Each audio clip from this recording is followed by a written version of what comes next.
Em 1900, Paranapiacaba estava a todo vapor, tanto que Francisco estava contente por ter conseguido emprego na estação Alto da Serra. Ele auxiliava na venda de bilhetes, organizava a fila com um apito na boca e entre muitos outros afazeres. Ele era um homem solitário, tinha já certa idade e em suas horas vagas subia em um trem e descia a serra com a funicular. Chegava ao Porto de Santos e de imediato já pegava carona em outro locobreque para voltar para a vila. Mas certa manhã estava caindo uma chuva bem forte e a neblina tomava conta da vila. Assim, o dia prometia para os maquinistas muita cautela para conduzir os trens. Porém, o maquinista, ao informar sua localização e horas para o chefe, ele olhou para o relógio Big Ben e se confundiu ao passar o horário que estava em números romanos, que fez com que os dois trens se chocassem no mesmo trilho, causando a morte de muitas pessoas e também de trabalhadores que estavam dentro do túnel. O dia foi muito triste para a vila e eram tantos corpos que tiveram que enterrar no próprio túnel os indigentes. Francisco estava estarrecido com o ocorrido, que não sabia se ficava na estação ou ia socorrer as pessoas feridas. O noticiário estava proibido de circular o ocorrido na vila. Tudo isso, o dinheiro dos barões fez calar os jornais, pois pegava mal a cidade dirigida pelos ingleses ter alguma falha, ainda mais com a alta da exportação do café. O grande e melhor caminho para que isso acontecesse era a vila de Paranapiacaba. 2 meses depois do ocorrido, Francisco, que terminava seu expediente, estava indo embora para sua casa. Mas, quando caminhava ao lado da linha ferroviária, ele ouviu que vinha um trem e resolveu parar e esperar para atravessar. Foi então que ele olhou para trás e nada de trem vindo. Aí, ele achando estranho, resolveu atravessar a linha para o outro lado. E o barulho do trem aumentou. Assustado, ele começou a rezar bem baixinho e quando ele abriu os olhos, ele viu que era o trem se aproximando, mas era um trem fantasma. Ele notou que não era algo palpável, era sobrenatural. E quando o trem passou ao seu lado, ele viu pessoas gritando por socorro. E assim, o trem desapareceu em seguida.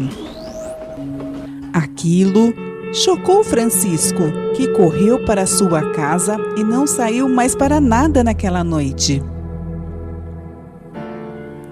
No outro dia, quando ele chegou ao trabalho, ouviu mais 4 passageiros que relataram terem visto o trem fantasma também.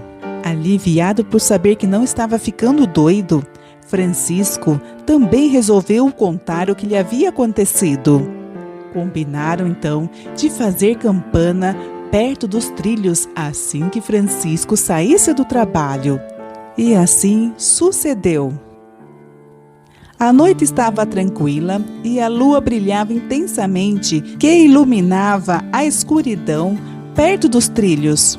Francisco se aproximou das 4 pessoas que já se encontravam perto da linha. Eram 2 moças, uma senhora e um moço que estava ansioso para que chegasse a hora do trem fantasma aparecer. Enquanto ficavam conversando, a hora começou a passar rápido, até que a meia-noite chegou e nada do trem, a não ser a locobreque que passou e eles assustaram quando ouviram o apito dela. O frio começou a dar as caras e a neblina também. Era hora de ir embora. Quando já estavam se despedindo e combinando de se encontrar outro dia, eles pararam quando ouviram um barulho de trem vindo em suas direções. Porém, nada de trem à vista, mas o barulho foi aumentando. E nervosos, correram para o túnel onde muitos mortos estavam enterrados. Eles só se ligaram quando já estavam lá dentro. E era melhor terem ficado do lado de fora. Muitos gritos e gemidos eles ouviram ali dentro e começaram a se abraçar de medo. E o trem, que não aparecia, mas seu barulho era como se já estivesse ali. Francisco estava disposto a ir até o fim daquela aventura e descobrir o que era aquilo exatamente. E por isso ele se afastou do grupo e foi até a linha. E nisso o trem fantasma se revelou e Francisco pulou sobre ele e foi levado junto com aquelas pessoas que estavam dentro do trem, que pareciam que cantavam e gritavam ao mesmo tempo. E em seguida Francisco desapareceu misteriosamente. As 4 pessoas foram falar com o delegado, que recebeu o relato com espanto. Apesar de alegar que eles estavam loucos e fazendo alguma brincadeira, o delegado não levou a sério e os mandou embora dali. Até que passaram 2 dias e nada de Francisco aparecer.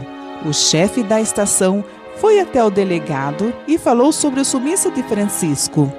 Foi aí que o delegado chamou os 4 e os interrogou novamente, querendo saber sobre o paradeiro de Francisco. Mas nisso o delegado foi interrompido por um policial que dizia que tinha pessoas na porta alegando terem visto o trem fantasma, o que teria levado uma jovem junto com ele. Aquilo estava deixando o delegado furioso. Que história mais esquisita era aquela? E mandou todo mundo para fora da delegacia. E quando o delegado ia fechar a porta, ele olha para o lado e vê Francisco vindo perto dos trilhos. E todos olham para ele, que reaparece pálido, trêmulo e desorientado. As pessoas correram até ele. E lhe fizeram inúmeras perguntas e não tiveram nenhuma resposta. Depois disso, Francisco nunca mais foi o mesmo. Ele não conseguia mais falar, ficava com um olhar distante e foi amparado por um hospital em Santo André, que cuidou dele até a morte.